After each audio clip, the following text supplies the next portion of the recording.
right. So let me take it again.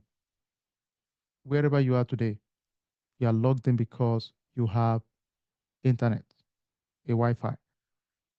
I need you to tell me what are the best practice because you're a prime target wherever you are. It doesn't matter. Even if you are using your hotspot, you're a prime target. You're in the hotel, you're in the airport, wherever you are, you're a prime target. I need you to tell me what are some five key things. You can have more than five. I need you to tell me what are five things you need to do to protect your home network today. What are the biggest risks? And I've seen some groups that we were kind of debating, should we use multi-factor authentication because it's the home front? Do we do training because it's home versus enterprise organization? And I would agree with most of you. The same thing we do for the enterprise, corporation, government is what we need to do at home. You might say, why do we need training at home? I need to train my family, my spouse, my kids, my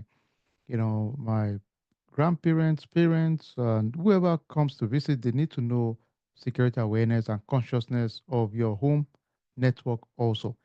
It's the same thing we do at any level. Even your Amazon account, Apple account, PayPal, we're all setting up multi-factor authentication because it makes sense. So you can imagine your network, nothing wrong in setting up MFA. It's a good practice, actually.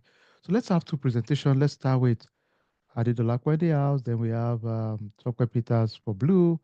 Then after that, we jump into another thing real quick. Go ahead, Dolakwa. You're on mute. And feel free to share your screen. And this is your show.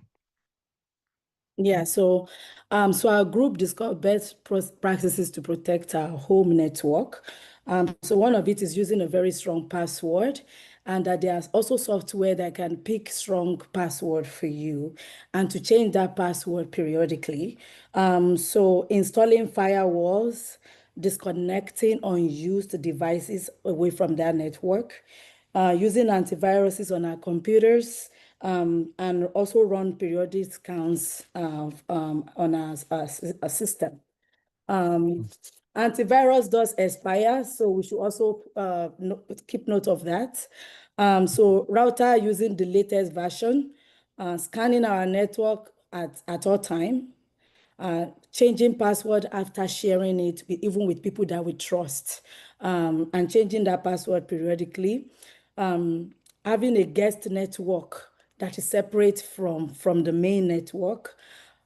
Place devices with camera on different network because they tend to be targeted the most.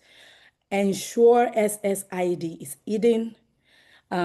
Signing out of our computers and our email. So keeping that system closed and not open to avoid unauthorized access. VPN for extra protection, and educating family on being cyber aware. Love it. Very well done. Love it. And honestly, sometimes I wish I could even. I'm a cyber guy, but believe it or not, sometimes some of these things you even take it for granted and forget to do it too, really. So this is great. So everybody, one thing I'll challenge you, at least for me, I have to check my most recent router version. I've not checked it recently. So go check it for yourself. It's a good idea to, if you can use VPN at times, make sure you do that.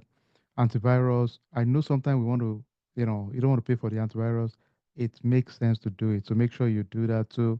Let's see, your firewall, most of the ISP always have some firewall, but if you have extra firewall layer, that's also good. All right. Thank you so much, Dolapo. Love it. Very well done.